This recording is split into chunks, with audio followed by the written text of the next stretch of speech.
दर्शकवृन्द पुनः स्वागत छ। यतिखेर हामी टिकटकमा छौँ। टिकटकमा हामी दिनहुँ जसो विविध क्षेत्रका विषयमा विविध विषयमा कुराकानी गर्दै आएका छौँ। आज भने अन्तर्राष्ट्रिय भ्रष्टाचार विरुद्धको दिवस रहेको छ। नेपालमा भ्रष्टाचार मौलाउनुको कारण के हो र भ्रष्टाचार मुक्त देश निर्माणमा हामी सबैजनाको भूमिका कस्तो हुनुपर्ला भनेर यी विविध विषयमा आज हामी कुराकानी गर्ने जमर्को लिएका छौँ। कुराकानीको लागि आज हामीसँग हुनुहुन्छ बागेश्वरी असल शासन क्लब बाँसका केन्द्रीय अध्यक्ष रमेश सिटौला। आउनुहोस्, उहाँलाई स्वागत गरौँ।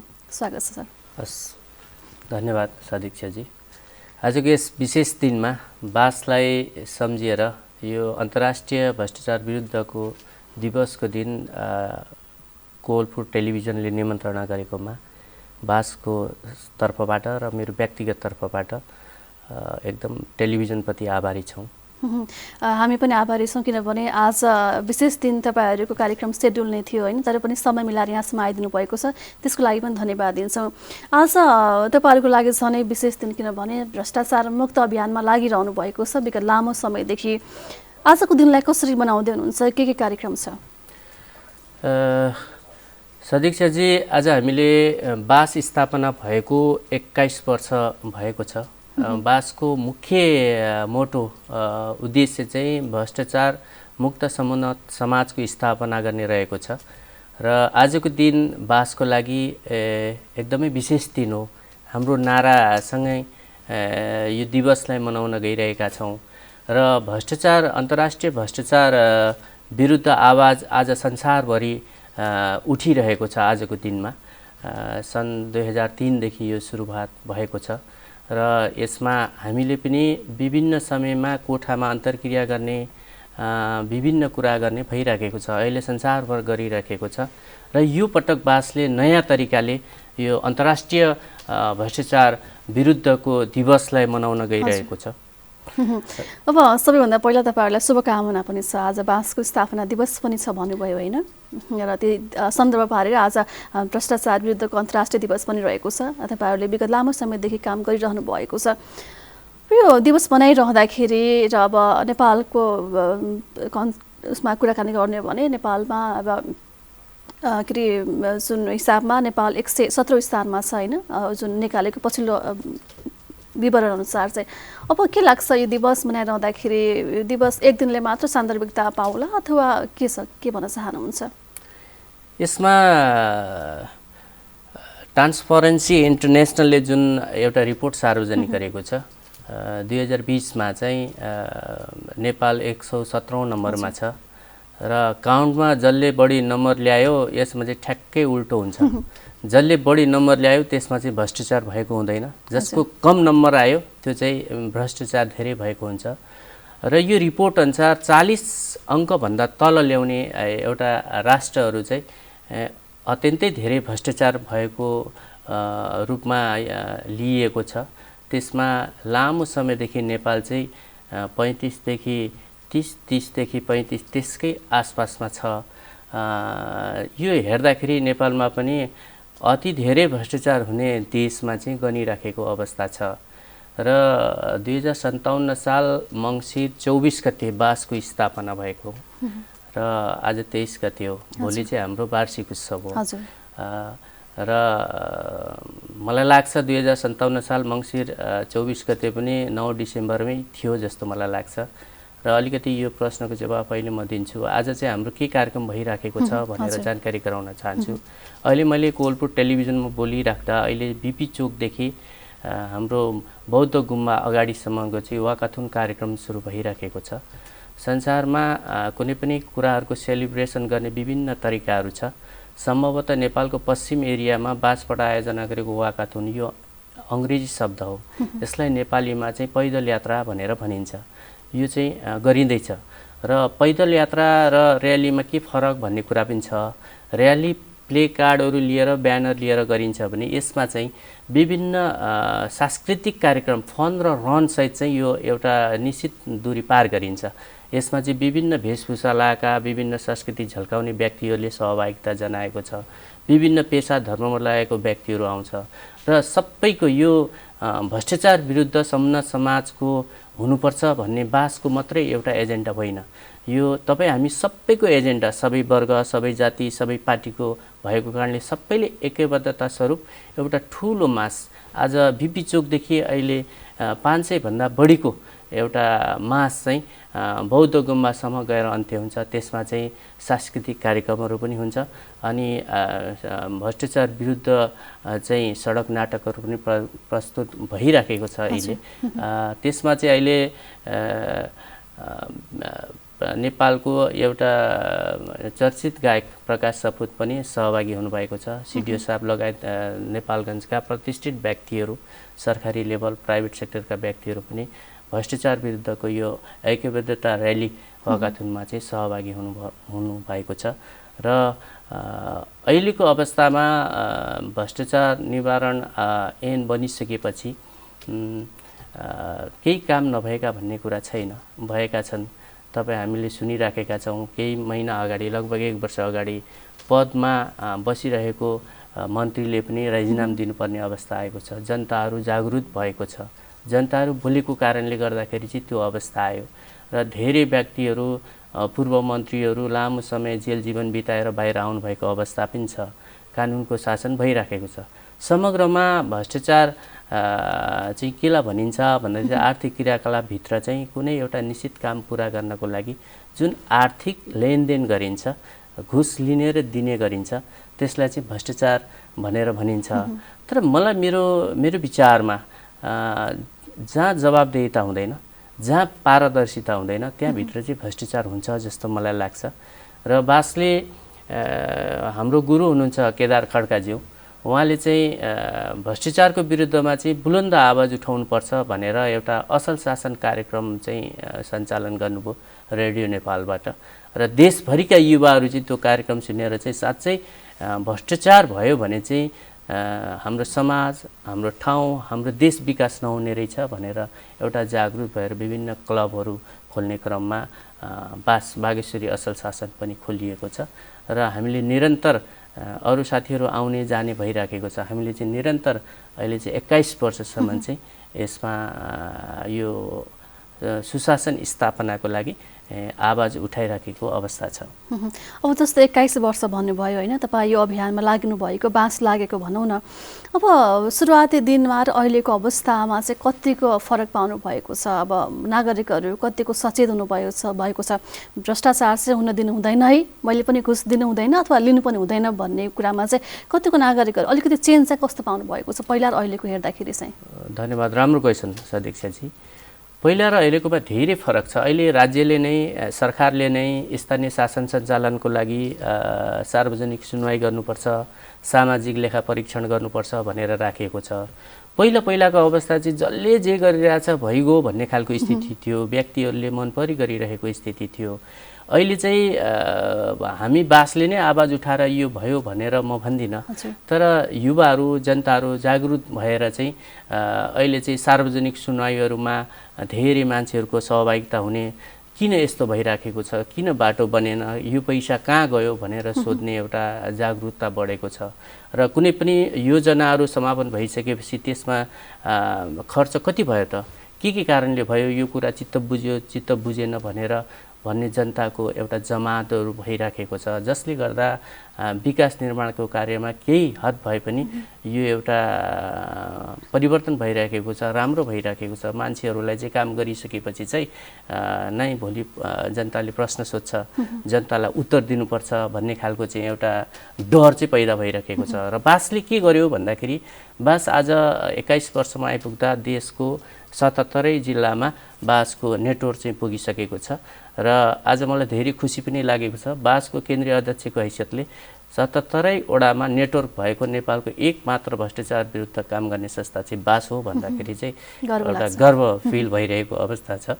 र हामीले हाम्रो तर्फबाट भ्रष्टाचार विरुद्धका आवाजहरू उठाउने सम्बन्धित निकायसम्म पुर्याउने हौँ, हामी त्यसलाई कारबाही गर्ने निकाय होइन। र हाम्रो तर्फबाट हामी युवाहरू लागेर, हामी अन्तर्गत रहेका युवाहरू राखेर यदि अनियमितता भयो, यदि पारदर्शिता भएन भने चाहिँ यसमा आवाज उठाइराखेका छौँ।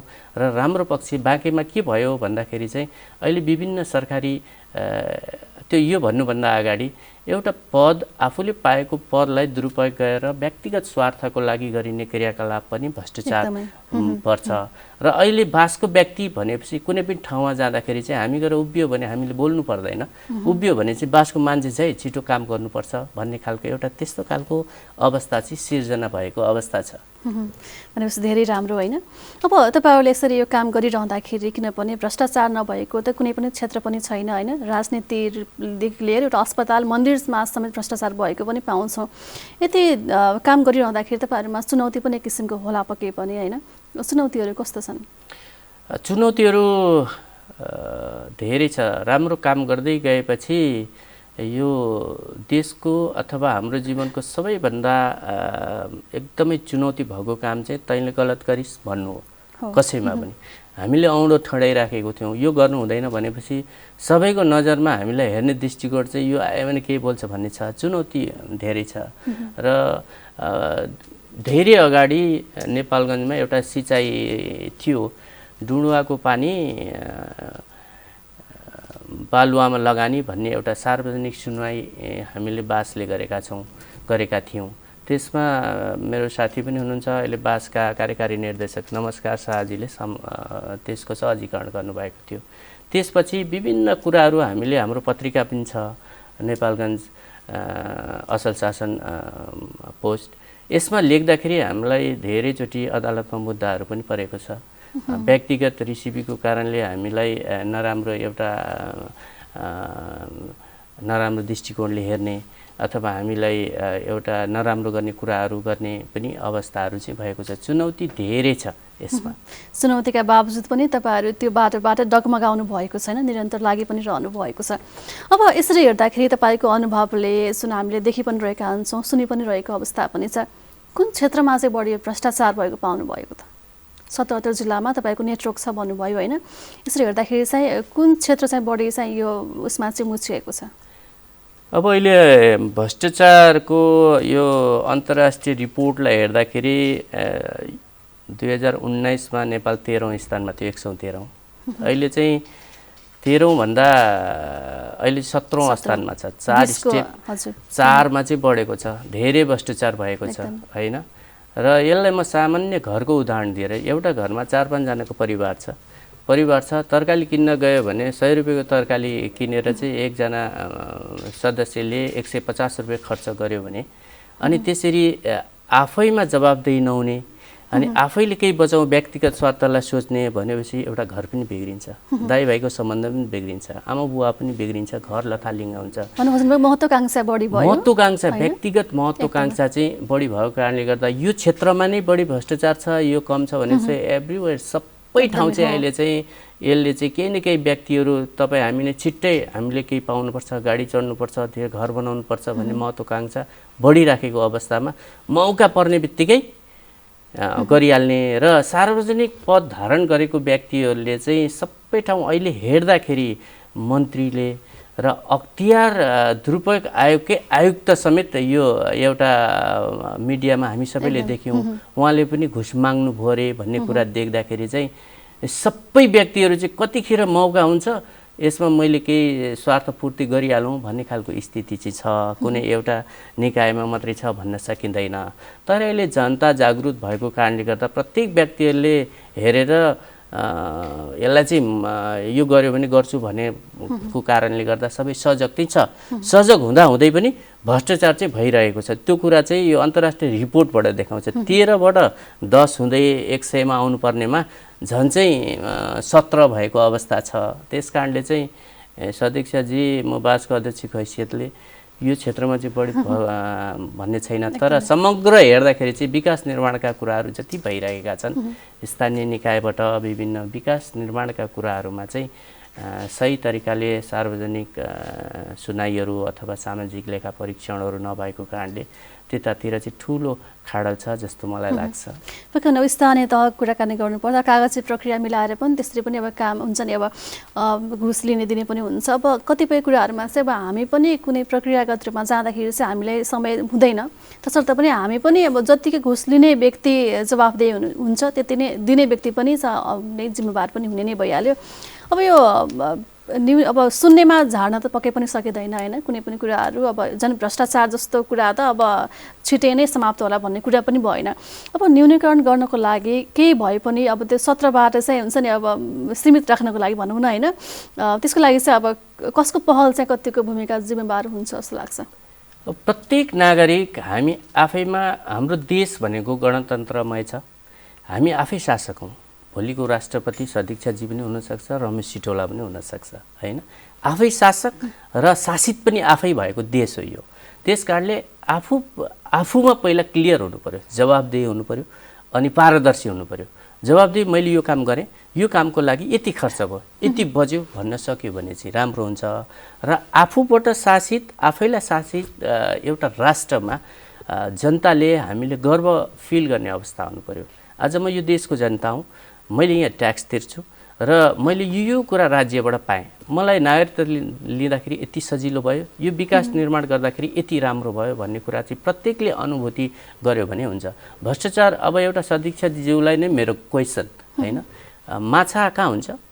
पोखरीमा हुन्छ, पानीभित्र हुन्छ। माछाले पानी खान्छ कि खाँदैन? अवश्य पनि खान्छ, हामी देख्दैनौँ होइन। एकजना विद्वानले भनेको छन् माछा पानीभित्र छ तर त्यसले पानी कसरी खायो भन्ने चाहिँ हामीले देखेका छैनौँ। त्यस्तै आर्थिक क्रियाकलाप गर्ने धेरै व्यक्तिहरू हुनुहुन्छ, उहाँहरूले कति खायो, कसरी खानु भएको छ भनेर हामीले जनताले देख्न सकिरहेको अवस्था छैन। उहाँहरूले चाहिँ आफू चाहिँ जवाबदेही र पारदर्शी भयो भने चाहिँ यो सम्पन्न समाज बन्छ। जबसम्म स्वयं जिम्मेवार हुँदैन, पारदर्शी हुँदैन, तबसम्म त्यो व्यक्तिको एउटा व्यक्तित्व विकास पनि हुँदैन होइन। कोहीले भ्रष्टाचार गरेर विभिन्न कुरा गरेर पैसा कमायो, घर बनायो, गाडी किन्यो भन्छ होइन, तर त्यो कुराले उसलाई नै पश्चाताप भइरहेको हुन्छ, काहीँ न काहीँबाट उसलाई पोलिरहेको हुन्छ, उसको मरण चाहिँ राम्रो भएको मैले देखेको छैन।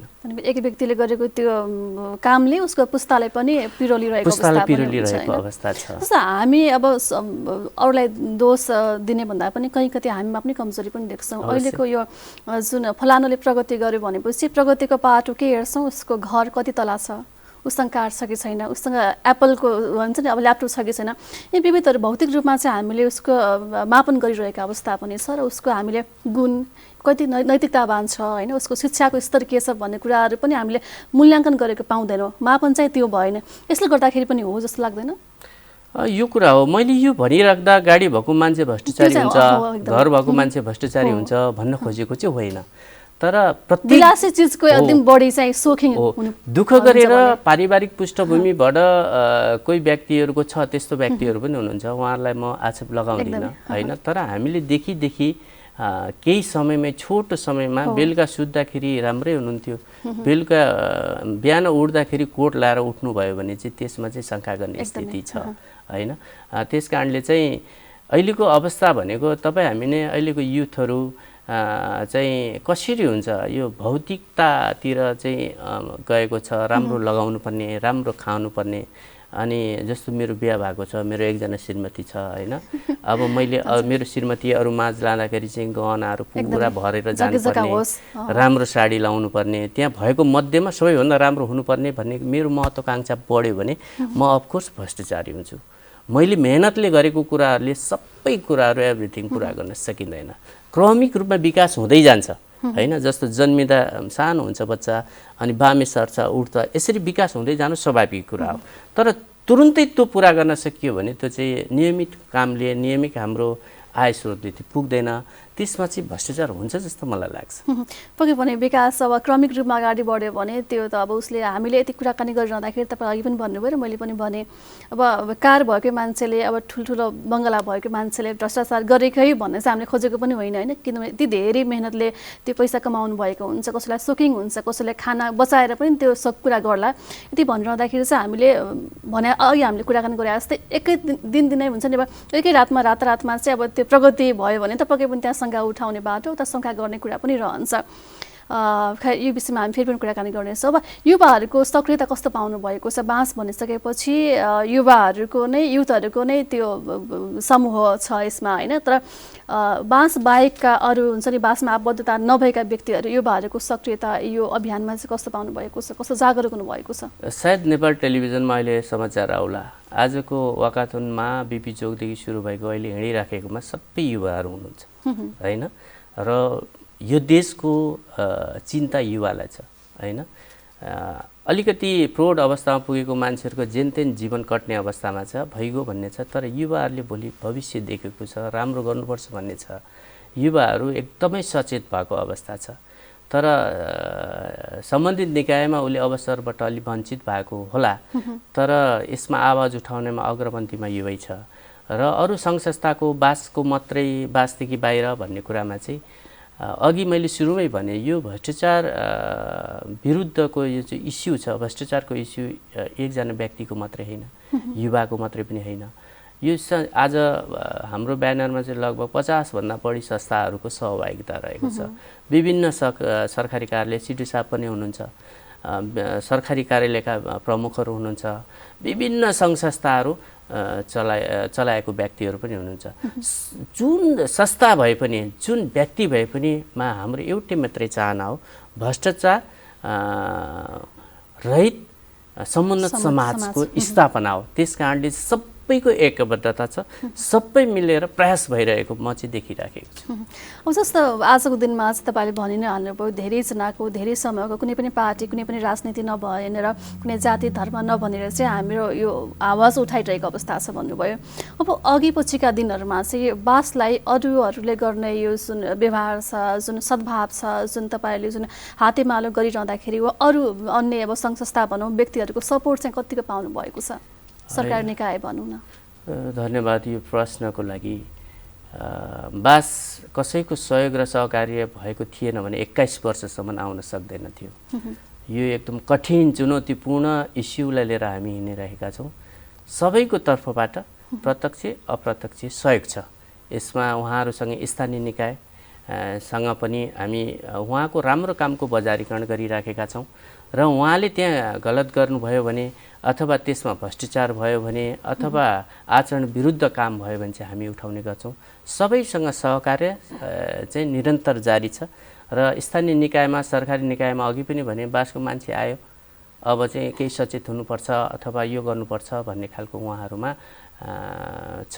उहाँहरूले गर्दै हुनुहुन्छ, कोसिस गर्दै हुनुहुन्छ, र एउटा कुरा चाहिँ मलाई थाहा छैन, उहाँहरूले सहयोग त गर्नुभएको छ, तर यसले आएर कुरा उठाउँछ, बासको मान्छे आएर कुरा उठाउँछ भनेर सहयोग गर्नुभएको हो कि साँच्चीकै भित्रदेखि भ्रष्टाचार विरुद्धमा एकबद्धता जमाना म भ्रष्टाचार विरुद्ध चाहिँ एकबद्ध छु, म घुस खाँदा पनि खान्न, लिँदा पनि लिँदिनँ भने जस्तो चाहिँ बाँकेमा लाग्दैन। किनकि अहिलेको नेपालकै हेर्दाखेरि पनि बाँके चाहिँ एकदम भ्रष्टाचार हुने जिल्लामा लिएको छ।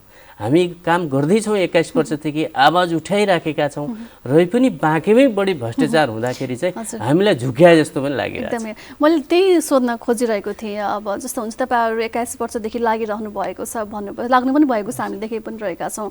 अब कहीँ कतै त्यो कम पनि भएको होला होइन एक किसिमले। अब अर्को किसिमले हुन्छ नि, अब त्यहाँ गइसकेपछि अब धेरै भिडभाड हुने कार्यालय भनेको यातायात मालपोत होइन, त्यो कार्यालयमा अलिकति हुन्छ नि, अब पैसा मात्रैले लेनदेन मात्रै भ्रष्टाचार होइन भनेर हामीले धेरैपल्ट भनि पनि सकिरहेका छौँ।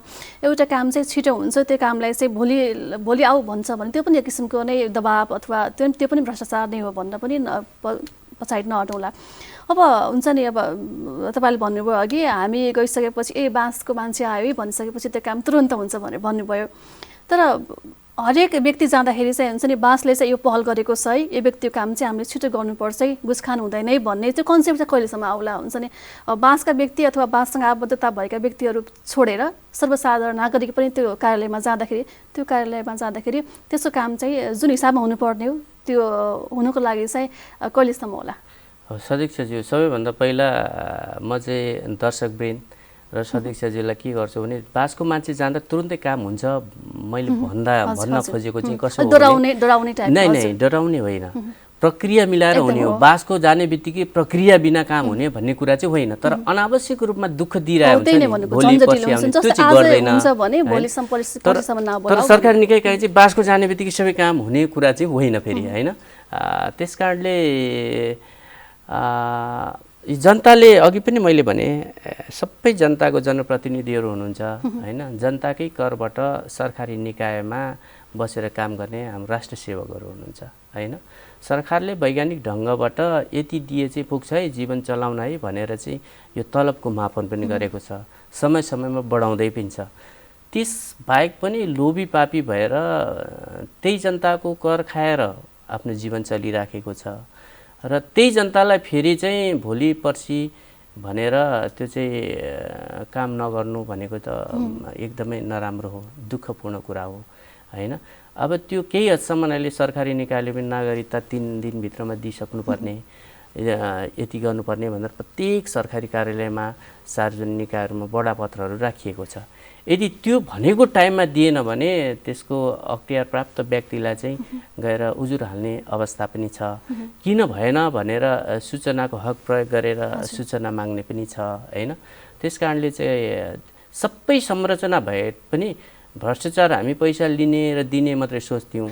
अहिले चाहिँ गिफ्टको बहाना पनि यसको मोडलहरू चेन्ज भइराखेको छ। भ्रष्टाचार गर्ने व्यक्तिहरूले चाहिँ पहिला पैसा माग्थ्यो, अहिले गिफ्ट माग्छ, होइन। विभिन्न तरिकाले चाहिँ कम्प्लेनहरू आउँछ हामीलाई, मलाई यो गिफ्ट चाहियो, मोबाइलमा चार्ज गरिदिनुहोस् भन्ने खालको छ। चेन्ज गरी मान्छेहरूले चाहिँ भ्रष्टाचार गर्न चाहिँ छोडेको छैन, नत्र 113 देखि 117 मा त पुग्दैन थियो, होइन। त्यस कारणले तपाईँ हामी सबै सचेत हुनुपर्छ। हामीले हतारिनु भएन कुनै पनि काम गर्नको लागि। समय र प्रक्रिया मिलाएर टाइममा काम हुनु पर्यो भनेर अलिकति हामीले धैर्यता राख्यो भने चाहिँ यो हुन्छ जस्तो मलाई लाग्छ। र दुईजना चाहिँ हामीले राष्ट्र सेवकहरू अथवा सार्वजनिक ओहदामा बसेको व्यक्तिहरू चाहिँ जनताको दुश्मन हो, यसले चाहिँ घुसै खान्छ भन्ने खालको एउटा नेगेटिभ धारणा पनि राख्नु भएन। र जनता चाहिँ यही जनताको लागि सेवा गर्नको लागि चाहिँ म अहिले यो कुर्सीमा छु भनेर राष्ट्र सेवक र पद धारण गरेको व्यक्तिहरूले सोच्यो भने चाहिँ यो भ्रष्टाचार चाहिँ न्यूनीकरण हुन्छ, हुँदै जान्छ र समुन्नत समाज बन्छ जस्तो मलाई लाग्छ। तपाईँहरूका त्यस्तो व्यक्ति पनि आउनुहुन्छ जसले चाहिँ हुन्छ नि अब मलाई चाहिँ यो काम गर्नको लागि प्रलोभनमा चाहिँ मलाई यस्तो यस्तो भनेको छ भनेर उहाँहरूसँग तपाईँको सक्रियता पनि हुन्छ? धेरै निवेदनहरू आउँछ, बासमा निवेदनहरू आउँछ र हाम्रो असल शासन पोस्ट हेर्नुभयो भने त्यसमा पनि हामीले निकालेका हुन्छौँ, होइन। हामी राम्रो कुराको चाहिँ उहाँहरूको बजारीकरण गर्छौँ, होइन।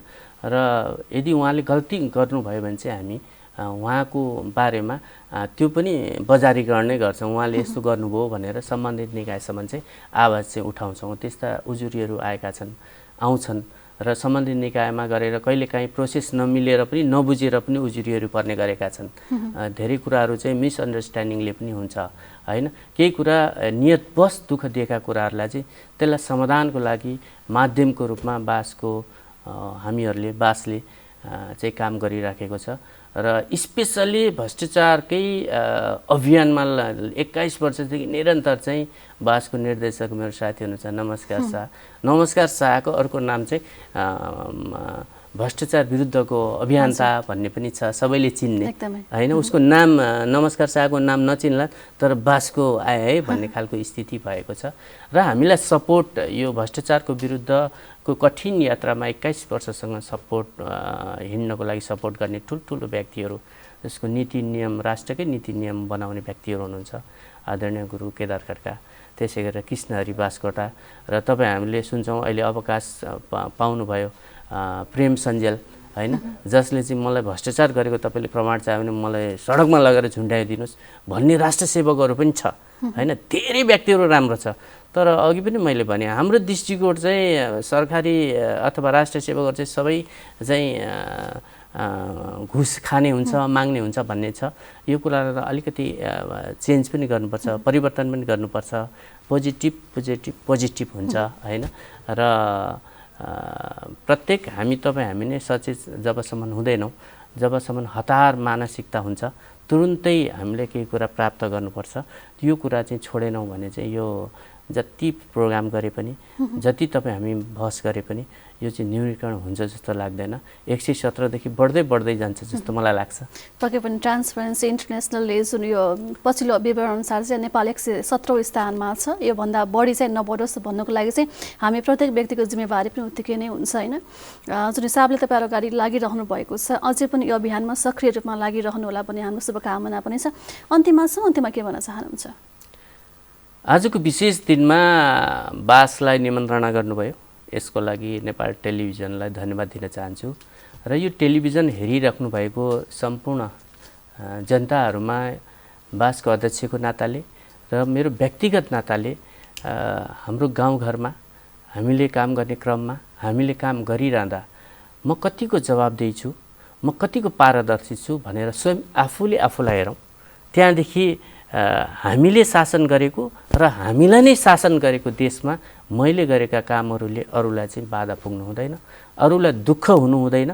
त्यसकारणले चाहिँ मैले चाहिँ अरूको बारेमा सोच्नु पर्यो र अरूको बारेमा सोचेँ भने चाहिँ म पनि राम्रो हुन्छु, मलाई पनि राम्रो हुन्छ। र हामीलाई वैज्ञानिक ढङ्गले जुन हामीले काम गरे बापत दिएको पारिश्रमिक छ त्यसमा खुसी हुन सिक्नु पर्यो।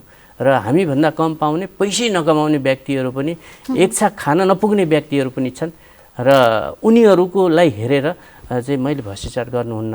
एक दिन म जतिकै खान पाउने व्यक्ति त्यो च्यातेको लुगा लगाउने, त्यो एक छाक खान नपाउने व्यक्ति पनि हुनुपर्छ भनेर सोच्यो भने चाहिँ राम्रो हुन्छ।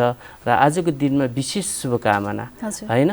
मेन कुरा म जवाबदेही छु, जनताप्रति उत्तरदायी छु, एकअर्काप्रति उत्तरदायी छु र म प्रत्येक गरेको कामको म एकदम छर्लङ्गसँग सबैलाई बताउँछु र म पारदर्शी हुन्छु।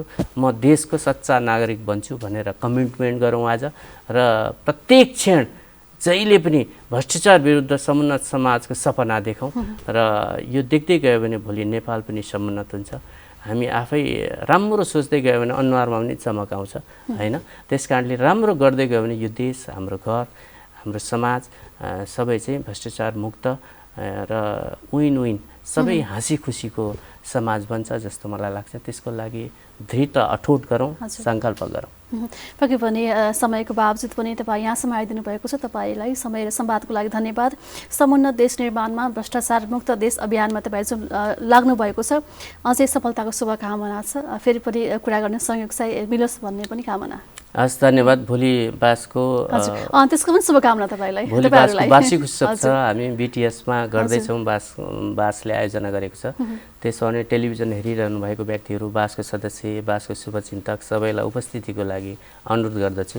तपाईँहरूको माया सद्भाव आजसम्म पाइरहेछौँ, भोलिका दिनमा पनि यसरी नै पाउने अपेक्षासहित बिदा हुन्छ। धन्यवाद, नमस्कार। अवश्य पनि पक्कै पनि अब कानुनले दिएको प्रावधान, कानुनमा भएको प्रावधान भन्दा पनि हाम्रो आफ्नै मन मस्तिष्कबाट चाहिँ यो भ्रष्टाचार गर्नु हुँदैन है भन्ने चाहिँ यो सङ्कल्प दृढ आउनुपर्छ। आजको दिनको विशेषता, आजको दिनको विशेष अर्थ पनि यही नै हो। र देश एउटा भ्रष्टाचार हुनु भनेकै नै देश पछाडि पर्नु हो। देश पछाडि पर्नु भनेकै नै आम नागरिक पनि पछाडि पर्नु हो। त्यसैले हामी सबैजना चाहिँ भ्रष्टाचार मुक्त अभियानमा चाहिँ हामी लाग्नुपर्छ। यिनै कुराकानीसँगै आजको टिटरको निर्धारित समय सकिएको छ। टिटरको कुराकानीको लागि आज हामीसँग हुनुहुन्थ्यो बाँसका बागेश्वरी असल शासन बाँसका केन्द्रीय अध्यक्ष रमेश सिटौला। हस्त आजलाई टिटरको समय सकियो। हामी एकैछिनमा जिल्ला अपडेट लिएर पुनः आउँछौँ, हामीसँग रहनुहोला।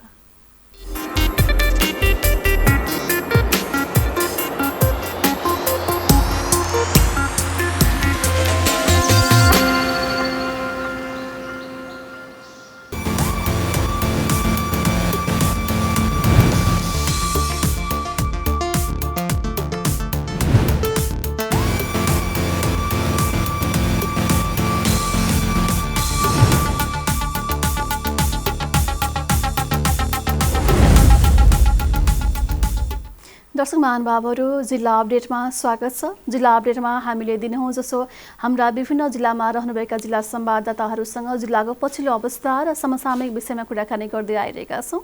नेपालमा कोरोनाको नयाँ भेरिएन्ट ओमिक्रोन भित्रिसकेपछि अब अझै सुरक्षाको मापदण्ड पालना गर्नुपर्छ भनेर स्वास्थ्य मन्त्रालयले अपिल गरिरहेको छ भने विभिन्न सीमानाकामा विभिन्न जिल्लामा रहेका सीमानाकामा कडाई पनि गर्न थालिएको छ। नेपालभित्र नेपाली नागरिकहरूलाई पनि स्वास्थ्य चेक जाँच भइरहेको अवस्था छ। यही विषयमा कुराकानी गर्नेछौँ। कुराकानीको लागि हामीसँग हुनुहुन्छ हाम्रा कैलाली संवाददाता निर्मला खडायत। निर्मलाजी। हजुर, अब कोरोनाको संक्रमण दर फेरि कम भयो भनेर अलिकति सास लामो गरेर बसिरहेका नागरिकहरू फेरि पनि नयाँ भेरिएन्ट ओमिक्रोन भित्रिएपछि एक किसिमको सन्तास फैलिएको अवस्था पनि छ होइन? अब त्यहाँ सीमानाकामा चाहिँ कतिको चेक जाँचमा कडाई गरेको छ, के छ त्यहाँ अवस्था बताइदिनुहोस् न। पक्कै पनि सदस्यजी, जब पहिलो र दोस्रो चरणको कोरोनाको महामारीसँग हाम्रो विश्वले भनौँ न, विश्वसँगै नेपालले पनि यो महामारीसँग सामना गर्यो। अब त्यसबाट ठुलो क्षति पनि बेहोर्यौँ हामीले। अब सँगै अब अहिले तेस्रो चरणको कोरोनाको पनि दर बढिरहेको छ। अब 2 जनामा संक्रमण देखिसकेपछि अब हाम्रो सुदूरपश्चिमतिर पनि एउटा खाले सन्तास बढेको छ। किनभने अब भारतमा पनि ओमिक्रोनका संक्रमितहरू देखिएको र रोजगारीका लागि भारत गएका धेरै जसो सुदूरपश्चिमेलीहरू घर फर्किने र भारत जाने क्रम पनि अहिले पनि जारी छ। अब यही बेला पक्कै पनि अब त्यहाँबाट नेपालमा फेरि हाम्रो सुदूरपश्चिममा पनि भित्रिन्छ कि भन्ने खाले डर सबैतिर बढेको पनि देखिन्छ। अब यही कुरालाई मध्यनजर गरेर अब सुदूरपश्चिम प्रदेश सरकारले नाकामा हामीले चेक जाँचमा कडाई गरेको र कोरोनाको नयाँ भेरिएन्ट हो कि होइन भनेर केही स्याम्पलहरू जसमा कोरोना पोजिटिभ देखिएका छन् ती नमुनाहरूलाई चाहिँ काठमाडौँ पठाइरहेको भन्ने पनि बुझिएको छ समीक्षाले। भनेपछि अहिले झनै कडाई गरिरहेको अवस्था छ। नेपाल वैदेशिक रोजगारीको लागि भारत इन्डिया गएका नागरिकहरू नेपाल फर्कने बेला चाहिँ सीमानाकामा अहिले चेक जाँचले अगाडि बढाइरहेको छ भन्नुभयो होइन? पक्कै पनि समीक्षाले, म आफै पनि हिजो मात्रै हाम्रो कैलालीको त्रिनगर नाकासम्म पनि पुगे। त्यहाँ गएर त्यहाँका स्वास्थ्य कर्मीहरूलाई, स्वास्थ्य सहायता कक्षका कर्मचारीहरूलाई बुझ्दाखेरि पनि त्यो देखिएको छ। उहाँहरूले भन्दै हुनुहुन्थ्यो कि विगतमा ग्रुपमा केही व्यक्तिहरूको मात्रै नमुना परीक्षण हुने गरेकोमा अहिले चाहिँ लगभग सबै जसोको हामीले कोरोनाको परीक्षण गरिरहेका छौँ। र हामीले हाम्रो प्रदेश प्रयोगशालाका प्रमुखज्यूसँग पनि कुरा गर्दाखेरि उहाँले पनि हामीले नाकातिर चेक जाँचमा कडाई गरेको कोरोनाको जाँचमा र केही नमुनाहरू चाहिँ अब नयाँ भेरिएन्टको हुन्छ होइन भनेर यहाँ पत्ता लगाउने मेसिन नभएको हुनाले काठमाडौँ पठाइएको भनेर उहाँले पनि जानकारी दिनुभयो सदस्यजी। हजुर, अब त्यो नाकामा हिजो गएँ भनेर भन्नुभयो तपाईँले होइन? त्यहाँ चाहिँ नागरिकहरूको चाहिँ अब हुन्छ नि चहल पहल कतिको पाउनु भएको छ, के छ त्यहाँ? पक्कै पनि सदस्यजी, अब बेरोजगारीको समस्या हाम्रो प्रदेशमा प्रमुख समस्या नै रहेको छ है। अब अहिले पनि अब यहाँ रोजगारी नपाएका जति पनि हाम्रा दाजुभाइहरू दसैँ तिहार मनाउन फर्किनु भएको थियो र गहुँ खेती लगाएर फर्किने भन्ने योजनामा हुनुहुन्थ्यो। उहाँहरू चाहिँ हुलका हुल अहिले परदेश गइरहेको अवस्था छ। न्यास्रो अनुहार लाएर सबै पनि कोरोनाको डर छ, नयाँ कोरोनाका संक्रमितहरू भारतमा बढिरहेका छन्। तर त्यो जो बावजुद पनि घरको जिम्मेवारी र आर्थिक अभावले गर्दाखेरि परदेश हुनुपर्ने बाध्यता र त्यही बाध्यता हामी नाकातिर गयौँ भने त्यो दृश्य हामी देख्न सक्छौँ। हजुर, बाध्यताले गर्दाखेरि विदेश हुनुपर्छ नेपालको एउटा दुःखद कुरा पनि हो होइन?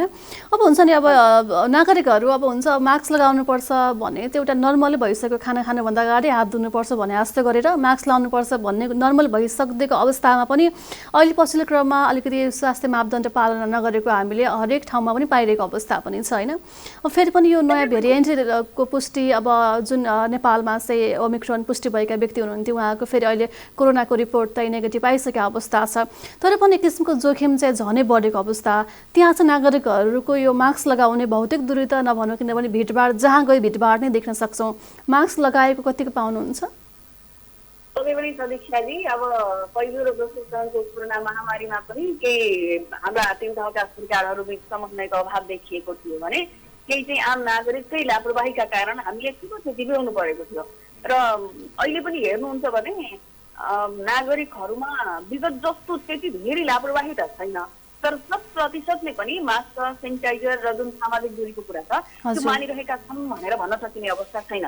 किनभने हामी बजारतिर निस्क्यौँ भने कतिले मास्क लगाइरहेको देखिन्छ भने कति अहिले पनि त्यसै हिँडिरहेको अवस्था हामी देख्छौँ। यद्यपि आम नबुझ्ने के पनि थाहा नभएको सर्वसाधारण मात्रै होइन, जाने बुझेका राम्रै पढे लेखेका व्यक्तिहरूले पनि त्यो लापरवाही गरेको देखिन्छ सदस्य। पक्कै पनि। अब यो त्यहाँ चाहिँ कोरोनाको अहिलेको अवस्था कस्तो पाउनु भएको छ सदस्यजी?